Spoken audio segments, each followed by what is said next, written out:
All right. Good morning, good afternoon, good evening. Matt, the mortgage guy here, live and direct on Monday afternoon.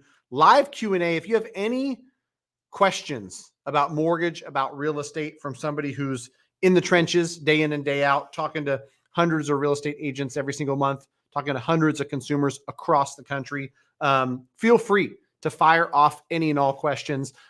Today, I want to start off talking about this December market that we find ourselves in. And when I talk about the market, I know, like you know, that it's going to vary from state to state, city to city, county to county, sometimes neighborhood to neighborhood, right? Different price points are going to behave differently. Different markets are going to behave differently. But a lot of times, while they behave differently, some of the stuff you see rhymes. It looks similar. And currently, what I'm seeing and what I'm hearing from talking to people in Northern California, Southern California, Texas, Florida, Tennessee, Washington, is that what we're seeing from consumers is quite honestly really, really interesting. Rates went from 6% to 7% at the end of 2022, last year, and the market froze. 7% just felt like it was too much. It curbed demand in a major way. And so demand stepped out of the market. A lot of people pressed pause. 1 year later, it's funny to see that interest rates are that 7% number again, give or take, for a primary residence, for an average person lock in a 30-year fixed rate mortgage. But they went from 8 to 7. So they're headed the other direction. Now, all of a sudden, a lot of that sideline demand that wasn't thinking about buying October or November or had put their buying on hold is back in the market. And last couple of weekends, I've seen some wild things where clients are putting offers on houses that have been on the market for 30 days, 45 days, and all of a sudden there's 3 offers. People have been going back to their loan professionals, as they should, to say, hey, listen, if I bought this house at 700 with 20% down, what does that look like?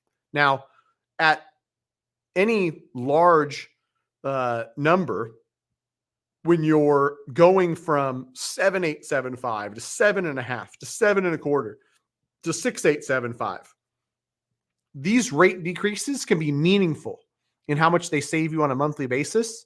And like it, love it, hate it, consumers, number one thing that they consider when they're buying a house, especially when it's a primary residence, is what is the monthly payment?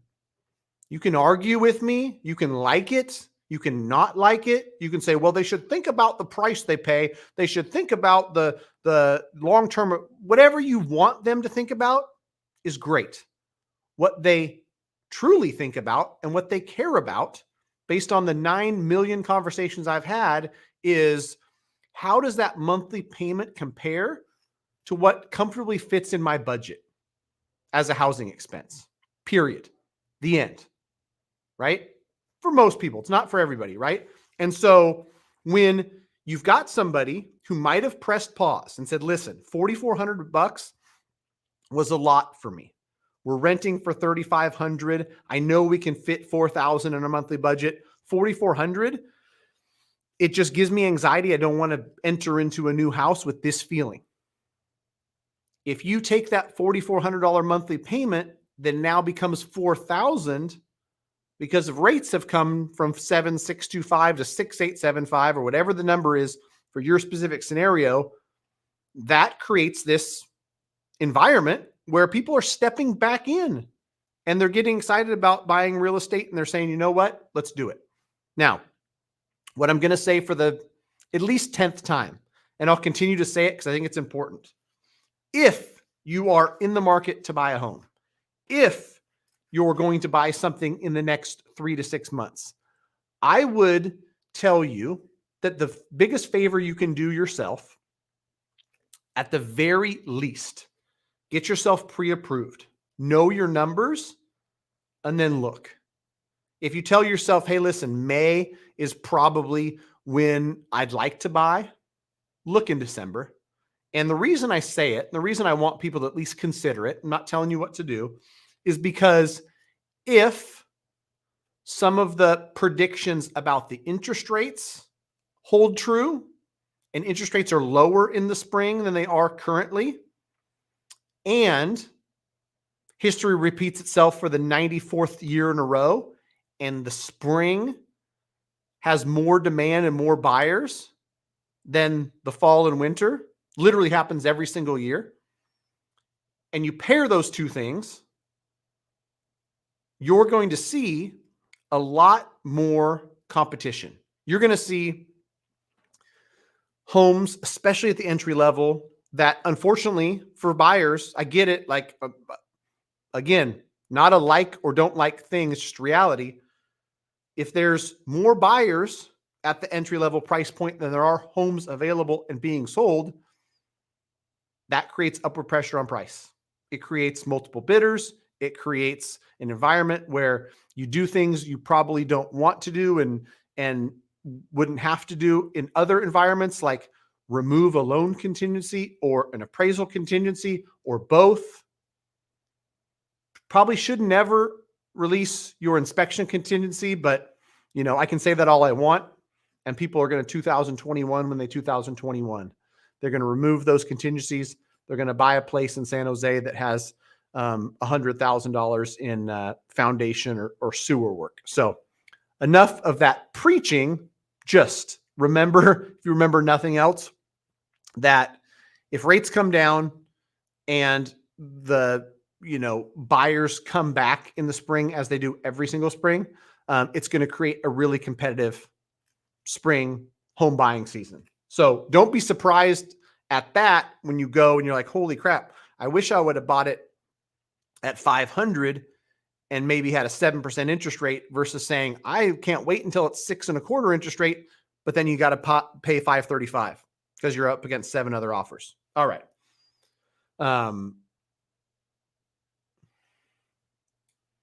Case closed. Brian Adams, super chat of $20. I appreciate the heck out of you. You have got some good universe juju coming. I promise you. And I appreciate the heck out of this. I just saw something that you posted as well. Got a surprise bonus Friday from my boss for $1,250. I put it in my down payment savings account. I love it, man. Continue to do everything you're doing, saving for a down payment.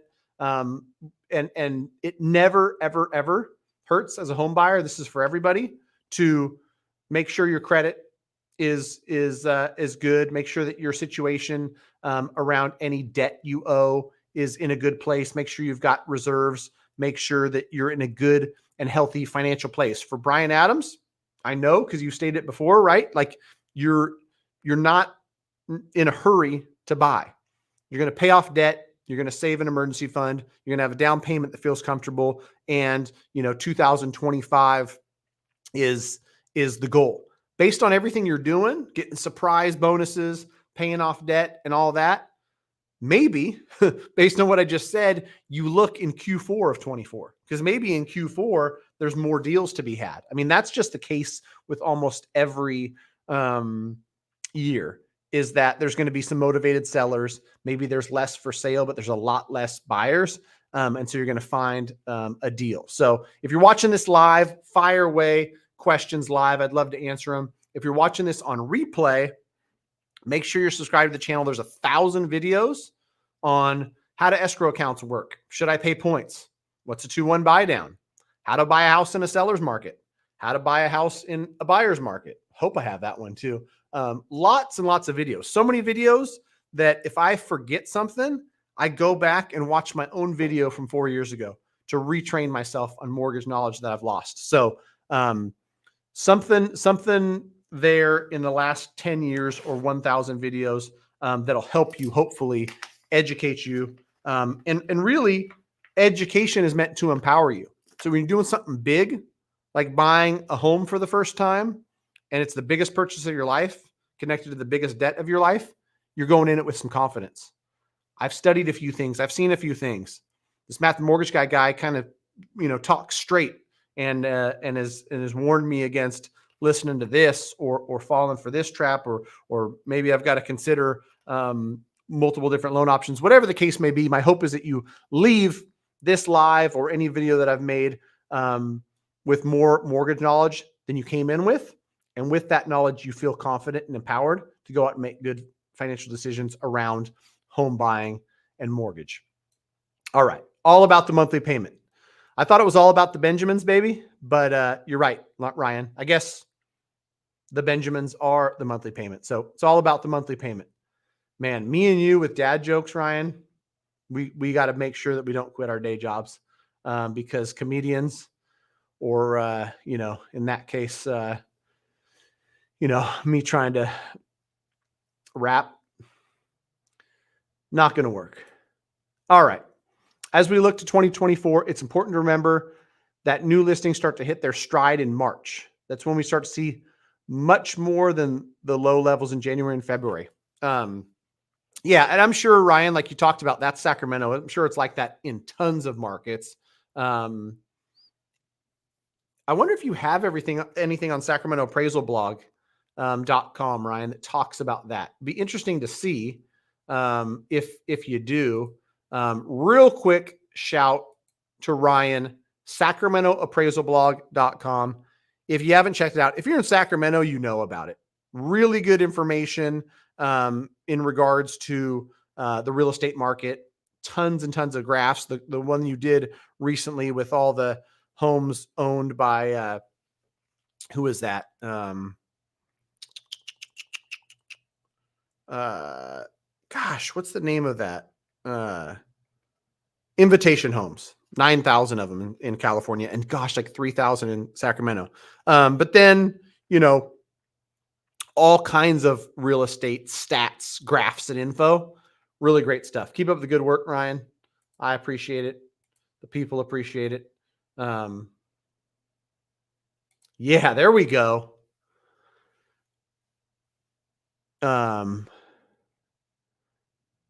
do have graphs to show this. I'm going to push something out soon. Yeah, it'd be cool to see.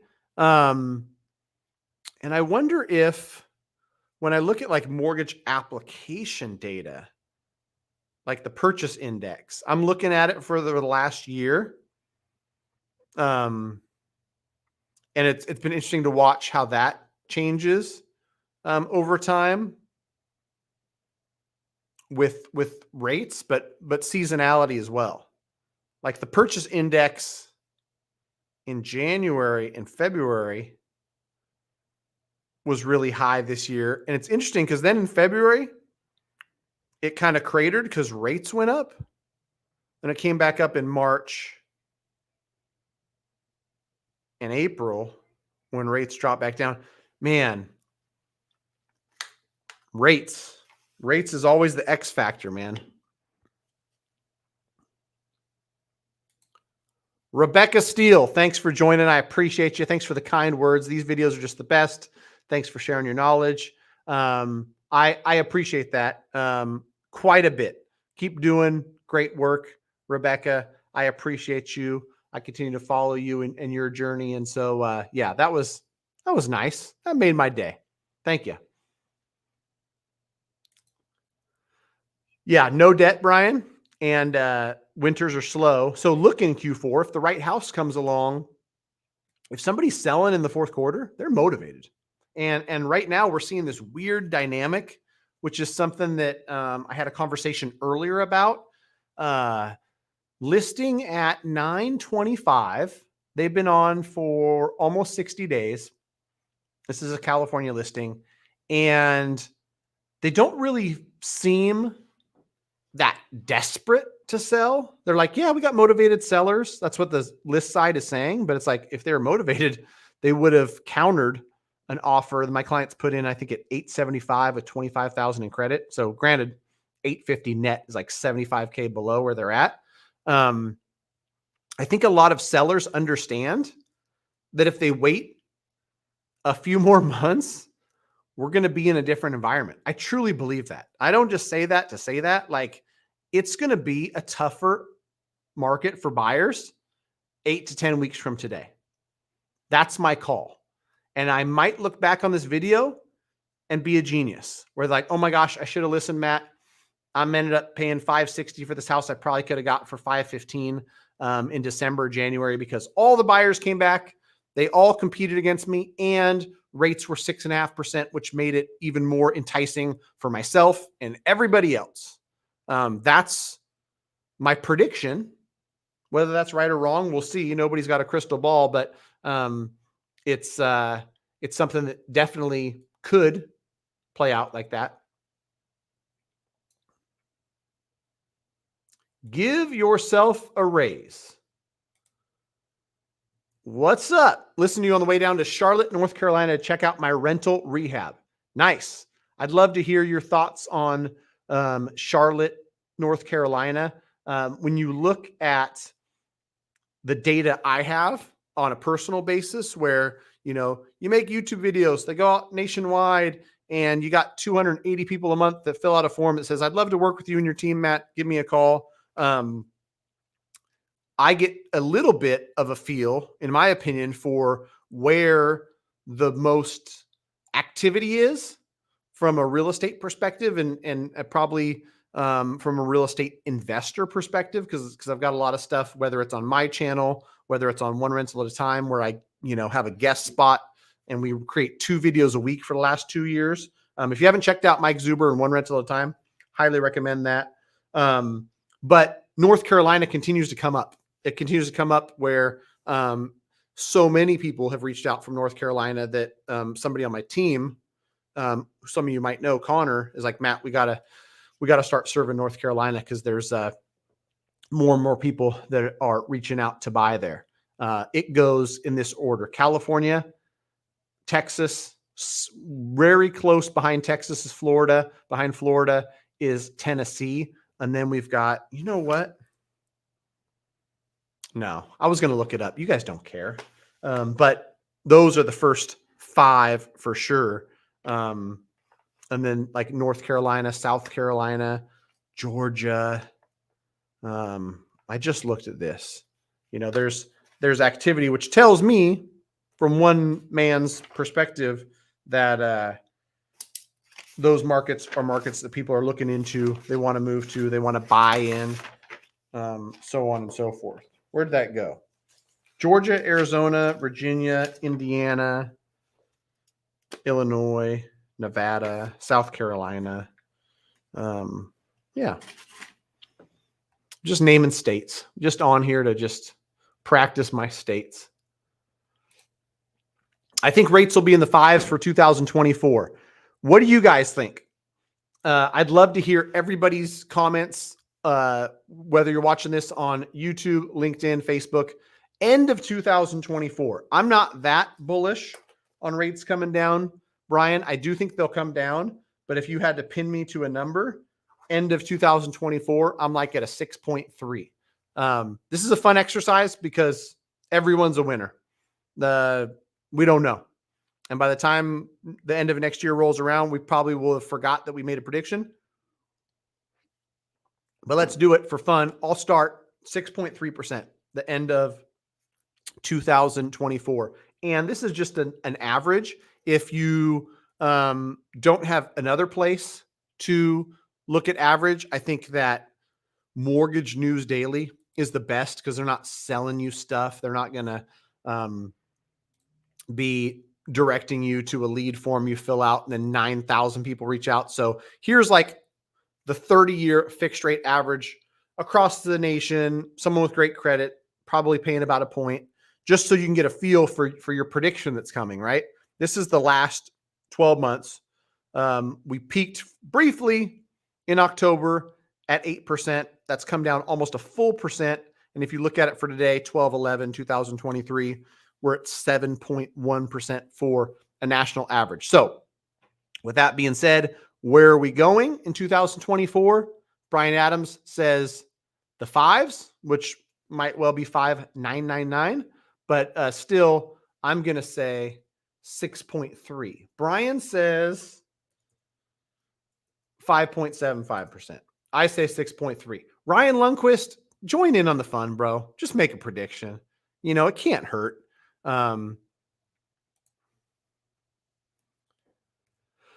What else we got here? Ooh, great question. While we're talking about rates and where rates are going to go, How low do you think rates need to go to unlock supply? I think I might even add a word there. Max, how low do you think rates need to go to unlock meaningful amounts of supply? Because every rate reduction is going to unlock some portion of supply. 6, 7, 5. A few more buyers go, you know what? I can bid farewell to my 3.75. I'm going to upgrade. I'm going to buy something at 6.75. 6.5. A few more people will come off the fence. But I think if I were to predict what you're asking and what we all really want to know is like, what is the number where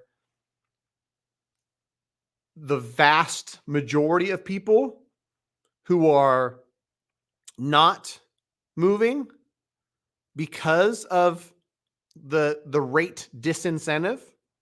And anybody who's not sure of what I mean by that,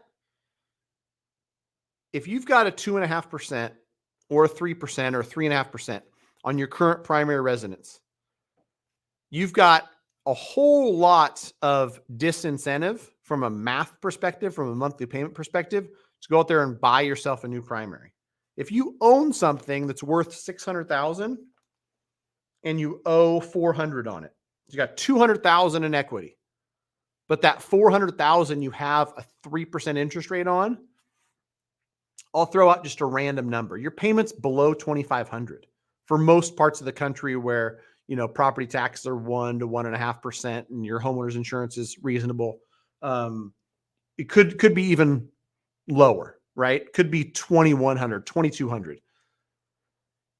If you took that $200,000 in equity and sold your house and made even a small upgrade, you know, $600,000 to $800,000 is not like extreme.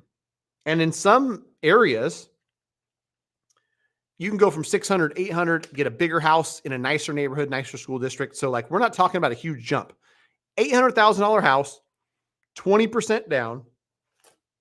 Let me do the math for you, because I like math and I like clear examples. I'm pulling up an Excel spreadsheet to give you a real life scenario. Conventional purchase estimate. Why is my computer so slow today? Selling a home that's worth 600, you just want to upgrade just a little bit, just a teensy bit, and buy something that cost you 800. You're going to put 20% down. So you're going to put 160,000 plus closing costs. Truth be told, you sold that $600,000 house. After all the costs, you probably wouldn't even net enough to do this, but you'd be close. No mortgage insurance. What do you want to call the rate? You want to call the rate 6,999? You got great credit, right? 6,999.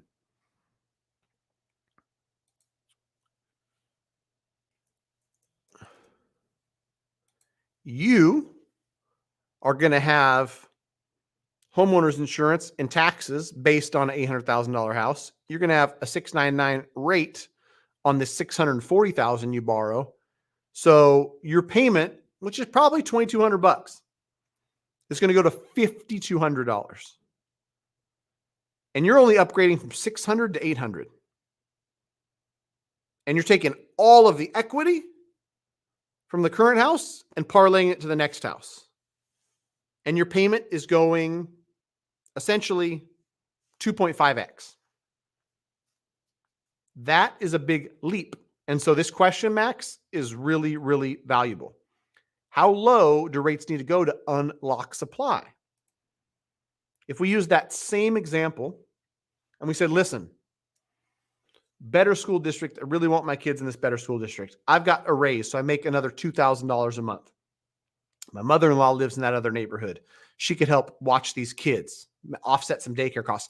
If there's a bunch of factors that are making this move seem like a better idea, what happens if the rate's 5.5? Now I plugged in the 5.5 to the same scenario, $800,000, 20% down. Now we're about $4,590. We go to 5.25. we're $44.90. Every quarter is saving us $100. And so the house payment's still doubling, but it's not 2.5xing. And you've got the other factors, lifestyle factors, which I know count. So with all that said, and my little, exercise around what I know people are moving for, I think you get meaningful unlock between 5 and 5.5 max. Final answer. Man, that was good. That was a good question. This is why when you're on here, ask questions. If I tried to make up what I thought you guys wanted answered, I couldn't do nearly as good a job as somebody asking a great question like that one and me answering it. So real quick, while I got the charts up, I want to show this because I think it's pretty cool. This is the purchase index down here in the blue and mortgage interest rates in yellow or orange or whatever color you want to call that. Over the last 6 to 8 weeks, we've seen rates go from high 7s to low 7s. And we've seen purchase demand for mortgages go up, up, up, up, and up. This is why, and this is a graph to prove my theory that rates down, demand up. If we go into the spring buying season and rates go down farther, mortgage demand shall go up. And here's the January where, good golly, Miss Molly, rates go down and touch like 6% earlier this year. Purchase applications went bonkers. And that was last January. I wouldn't be surprised to see a similar January. Just my 2 cents, in case you were wondering. All right, who we got here? Been researching the market for a year and a half. Did a seller carryback that should cash flow me $2,700 a month. That is sweet. Charlotte has crazy demand still. 6-bed, 5 full bath, 2 kitchens. What does something like that cost in Charlotte, North Carolina? That's a big old house. That thing would be $1 zillion in California. 1 zillion. Exactly.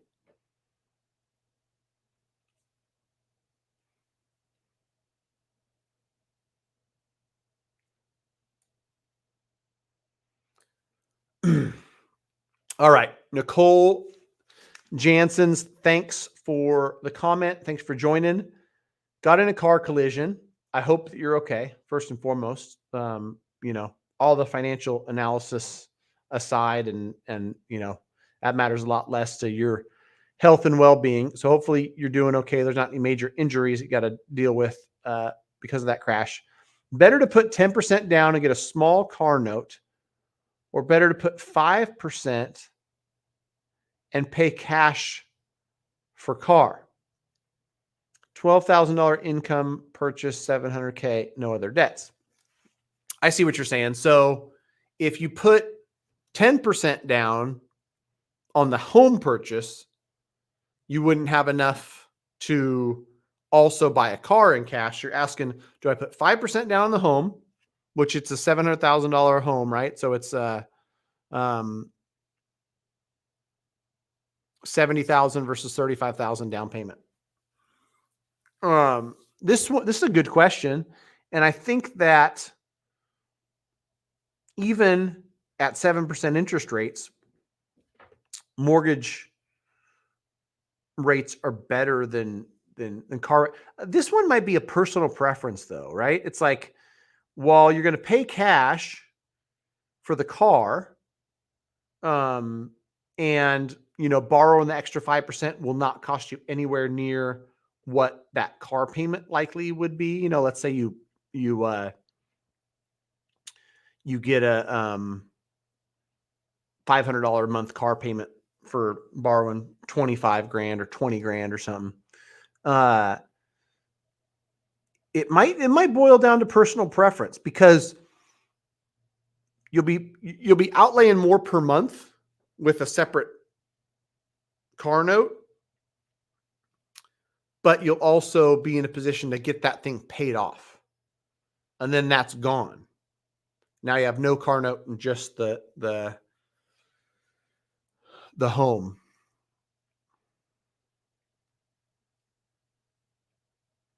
Put 10% down. Your housing payment is smaller. Yeah, so your housing payment is smaller, and then you've got the car payment. I'd have to put them side by side, and I would really be pushing you, the individual in the situation, for what feels better for you and your budget and how you operate. Because let's just throw out a random example. I'm gonna pick some numbers out of the sky. You put 10% down and your payment's $4,000 a month. You put 5% down and your payment is $4,350.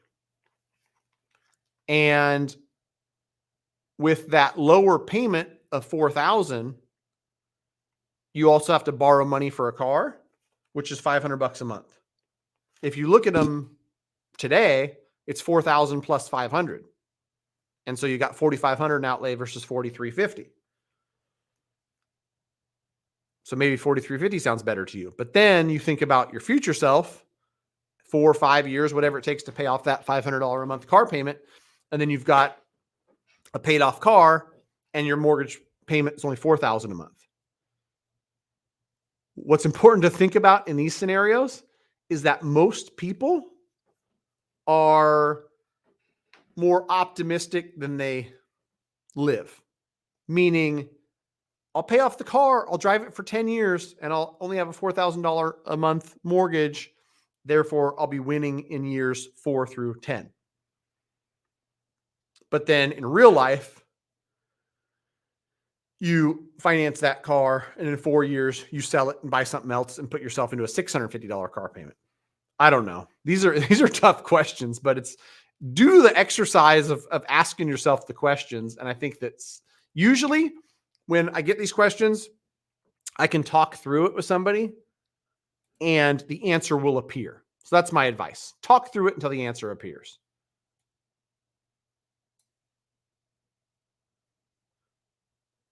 Sharon Tran, how you doing? Hope all is well. How does DTI ratio work when you have a mortgage on a primary residence and you're looking to buy an investment properties? Do lenders look at the expected rent as income to qualify for the rental mortgage? Yes. When you're buying an investment property and you go out there and you're going to buy something for $400,000 and you're going to put 25% down, you've got that payment on that new rental property that's factored into your debt to income ratio, but you're also able to use 75% of the projected rent. So that property would rent for $2,800. That gets factored in, and we're able to use $2,100 as rental income. They use that 75% factor because it's not going to be rented every single month. There's going to be other expenses involved. And so, the lenders aren't going to allow you to use 100% of it, but they allow you to do 75%. The next question is, well, how do they know that $2,800 is a reasonable number for rent? When you buy the property, there's an appraisal done. And with the appraisal, they also do a rent survey. They have the appraiser look and say, okay, 3-bedroom, 2-bath in this area in Las Vegas, $2,650, $2,700, $2,900. All right, $2,800 seems reasonable. And then they give you 75% of that. So that's the short answer to it. Here's another great question, Brian. I'm getting this one quite a bit. With next year being an election year, do you think that will affect rates? I wouldn't be surprised. That's all I'm going to say about that. Boy, oh boy. When you start to look at predictions for 2024, and you're like, 5 rate cuts, huh? That would be pretty good timing, you know? If you wanted to make the economy look a little bit rosier, we saw in 2020 and 21 that this lever that the Fed can pull, which lowers interest rates, is like injecting money into the economy. And so super layman's terms, lowering interest rates, making it easy to borrow all types of money, creates economic surplus, creates a better economy for the average person. And so if you were the powers that be and you wanted to create, at the very least, that illusion, you might cut interest rates. 450K doing room by room rent management company in place. So 6 bedroom, 5 bath. This is the Charlotte, North Carolina one we're talking about. I want to know more, man. I always like to live vicariously. 2,700 in cash flow.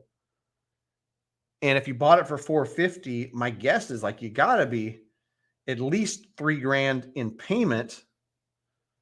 So maybe you're renting those rooms for $1,000 a piece in Charlotte, North Carolina, and you got a management company in place that's doing all that. Good for you.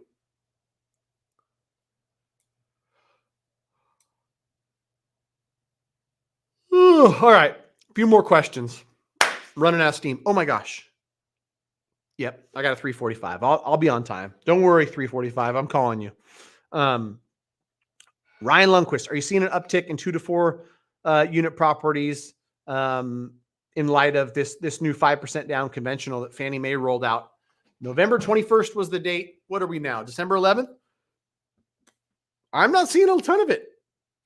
I thought I'd see more. I'll be honest. I was excited about the program. I put out information about the program. If anybody would see a big uptick in these types of mortgages, I would think it would be me, who's probably 40% investor, 40% first-time home buyer, and then the other 20% is, the other stuff. I haven't seen a ton of it. And honestly, Ryan, as much hoopla as there was around it, if I put it side by side with FHA looks better for 3 out of 4 people. Sub 700 credit score, don't even talk to me about 5% down conventional 2 to 4 unit. The MI is nasty. And so really, truly, honestly, I haven't. I don't really have much more than that to say. Just maybe it's lack of supply. Maybe there's just not a lot of 2 to 4 units out there to buy. But yeah, I would have thought I'd see more than I have seen. All right, Sharon, glad we got that answered for you.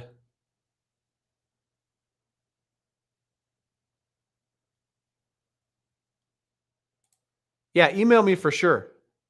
I want to check it out.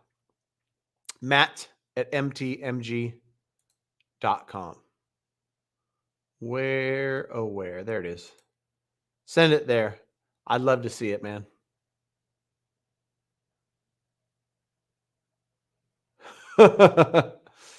Oh, man. My best friend is a lender. He has done a few of my deals in the past, but I never shopped the rate. Any advice on how to make it not awkward if I shop his rate on my next primary home purchase? Okay. This is a great question. And I think that I'll give you the advice that I would want someone to give a friend of mine. One, like the rate is not the only thing to consider. Sometimes people just lose their minds shopping for the best rate. And the harder you look, what you end up finding is the biggest liar. You'll find someone who promises the world and you'll be 3 weeks down that road and it's too late, right? To go back and be like, he promised this, he said that, it wasn't locked. He said we had to rescore my credit and now it's different. And you end up not only, being in some ways disloyal to your friend and giving them business, but also getting a worse deal just because you don't know what you don't know. So there are some scenarios in which even a well-intended friend might not know, based on the model that they're operating in, like their FHA loan or their VA loan is way more expensive than something that you might get from a broker. But the more I watch and study this, the more I tend to believe that like you're best served by somebody who is a professional who does this quite a bit, who does it full time. And so I might be going off on 5 different tangents at once. I think that if your friend is a lender who is a full-time lender, is all in, and that's all they do, they're going to be in a position to serve you at a high level and give you a great client experience. And whether you pay $400 more than, the deal you can get on, bestrate.com or somewhere, that's more important. But where I think people shouldn't go is like, hey, it's a relationship that I have. It's my aunt, it's my cousin, it's my friend, and feel obligated to use that person in real estate or mortgage. I can tell you with absolute certainty that 80% of the real estate agents I know and the mortgage professionals I know that are quality human beings, great friends, great family members, great people, are not the person you want to trust with the largest purchase of your life, or even a refinance for that matter. The professionals that do it at a high level. And the funny part about it is like someone will shop like crazy. And I just looked at a quote from December of 21 where we were looking at like a 3.75% for a borrower. And at the time, if somebody offered him a 3.625, like, is it better for him to do that than the 3.75 that I was offering at lender partners that I was partnered with? 6 months later, it would have been phenomenal for him to get under 5%, 4.999. So it's like, I don't know. I don't know if I even answered the question.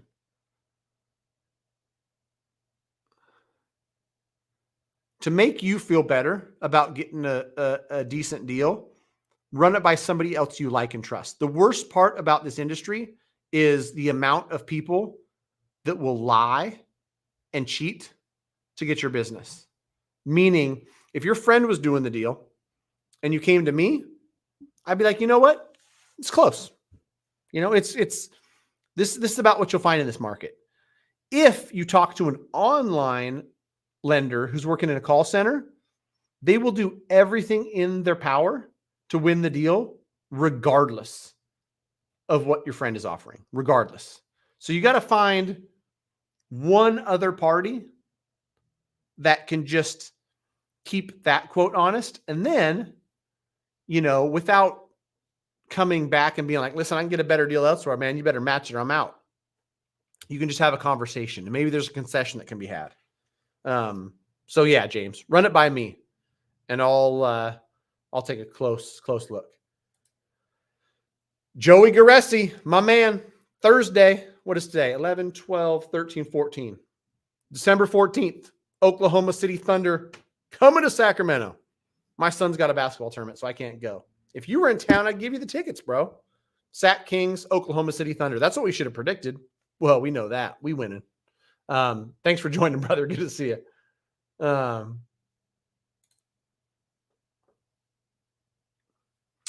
Okay. You know what? This is another important one, Nicole, because you added some context to the question earlier about 5% down versus 10% down. If you're worried about DTI and qualifying for the 700, you're going to qualify for more paying for the car cash because the car payment's always going to be more. It's a shorter term loan, 5 to 7 years. It's a higher interest rate. And so like that $700 car payment or $600 car payment is going to limit how much you qualify for. So in that case, you pay cash and you put 5% down, because 5% down on the property versus 10% down, but also financing the car, it's likely going to very certain going to limit your buying power. All right. We miss anybody? One last question. Do HELOCs or home equity loans affect DTI ratio when purchasing another primary residence, then renting current home out with HELOC? Yes. Home equity line of credit, like any other debt, you borrow $100,000, 12% interest only, $1,000 a month payment, that lives on the debt side of that debt to income ratio. So if you got a specific scenario that you're working on, you want to have somebody analyze it based on that. One last thank you to Brian Adams, super chat for $20. I appreciate you, brother. I appreciate all of you for joining. Every Monday, I'm trying to be consistent and get on here and answer any and all questions you have.